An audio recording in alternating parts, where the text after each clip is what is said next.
I say, yo, welcome to the BBW show, you feel me? We talk battle rap, basketball, and wrestling. And the topic today is wrestling. More importantly, this is part of a new series I'm trying to start up called Who Better. Sometimes we're gonna be comparing two different wrestlers, and sometimes we're gonna be comparing the same wrestler from two different companies, you feel me? I just did one on Jon Moxley versus Dean Ambrose. Right now, I'm about to do one on WWE AJ Styles versus TNA AJ Styles. You feel me? AJ Styles has been one of my favorite wrestlers since like 04, 05. You feel me? Whenever Impact had the hour-long TV show, whenever I seen that for the first time, instantly fell in love with AJ Styles. Instantly fell in love with him. You feel me? He spent 11 years in TNA.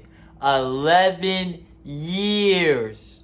A long damn time in TNA. It got to a point where I thought he will never come to WWE. I used to say AJ Styles is the greatest wrestler that has never been in WWE. I honestly said that and believed it. You feel me? And then 2016 comes. He signs with WWE. He debuts in the Royal Rumble. We about 7 years later. About 7 years later, you feel me? We in 2023 now, or going into 2023. And AJ Styles has been in WWE for 7 years straight, you feel me? And I just seen a stat that said he's had more matches in WWE than he did in TNA. That's crazy to think about. But not really. Because TNA didn't really do live events like that. They didn't do house shows. WWE does a pay-per-view every month. They have weekly television on Raw and SmackDown. So it's not hard to believe that. You feel me? If you really sit down and think about it, that's not hard to believe. But he was the face of TNA. He was Mr. TNA. You feel me? And then he signed with WWE and became Mr. SmackDown Live. Think about that. 2016, AJ Styles was SmackDown. You feel me? It was the house that AJ Styles built. That was a shoot. You feel me? That was a shoot. That 2016 to 2018 run of him on SmackDown, marvelous. Marvelous. Honestly, he had the WWE title, won the WWE title again, went on like a year-long title reign, had feuds with Samoa Joe, Daniel Bryan, Randy Orton, John Cena, Dean Ambrose, Bray Wyatt. Like, bro, he was on a run. That great match with Brock. Oh my God, bro. Oh my God. You feel me? AJ Styles I would say that. AJ Styles 2016, 2017, probably 2018 too. That's the best AJ Styles in WWE. That's the best versions of him. You feel me? Now, he hasn't been the same since they moved him to Raw, honestly. He hasn't been a focal point in a long time. He was doing a thing with Omos as a tag team. And now they just brought back the Good Brothers, so he's in a faction. You feel me?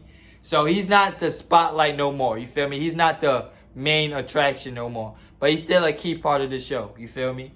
Now, in my opinion, which is better? TNA AJ Styles or WWE AJ Styles? This is tough. Because he might have never been the guy in TNA. Because they had guys like Kurt Angle. They had Christian, Sting, Jeff Jarrett, Ric Flair, Hulk Hogan. All of them niggas took top priority over AJ Styles in TNA. Respectfully, all of them did. You feel me? But his matches in TNA was different. Him versus Samoa Joe versus Christopher Daniels is probably the best triple threat match ever. That is probably the greatest triple threat match ever. That match is different. Him and Kurt Angle was different. You feel me? Different. I feel like in WWE, his best matches was John Cena. And I feel like, I'm talking about AJ Styles. AJ Styles' best matches in WWE was with John Cena. But I feel like they don't top his matches against Samoa Joe and Christopher Daniels. That was different, bro. That was the greatest triple threat match in history. Wrestling history. And that was like, what, TNA 05? I forgot the pay-per-view. But look that up. AJ Styles versus Samoa Joe versus Christopher Daniels. Not the second one. The first triple threat in early 2000s. Greatest triple threat match ever. Also, we got Fortune. You feel me? I loved Fortune. I loved Fortune in TNA. Him, AJ Styles, Frankie Kazarian, Bobby Roode, James Storm. Great. I loved it. Even with all of that, I gotta go his WWE run. He's damn near done everything in WWE. He's won the WWE title. He's won the Intercontinental title. He's won a US title. He's won the tag titles. He's won everything. He bypassed NXT. Think of that. When he came in, everybody was going to NXT at that time. Everybody. Samoa Joe, Finn Balor, Nakamura, Kevin Owens, Sami Zayn, Adam Cole, all of them went to NXT. Drew McIntyre, excuse me, AJ Styles bypassed NXT in a time where everybody was going. Literally everybody was going. I feel like I'm still mad we never got an AJ Styles NXT TakeOver match.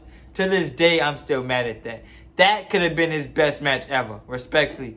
AJ Styles in an NXT TakeOver format, it would have been great. You feel me? But his WWE run is easily better. He main evented WrestleMania against The Undertaker. Think of that. He had a WrestleMania match against Edge. That's a big deal. Him and Nakamura wrestled at WrestleMania. You feel me? Him and Chris Jericho wrestled at WrestleMania. Like, AJ Styles he had better matches in TNA, but he's had bigger matches in WWE. He's had bigger moments in WWE. He's had better matches, but he became a bigger superstar in WWE.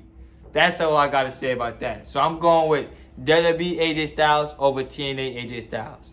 That's just my opinion. Let me know what you think in the comment section. Like, comment, share, subscribe. I'll be back with more.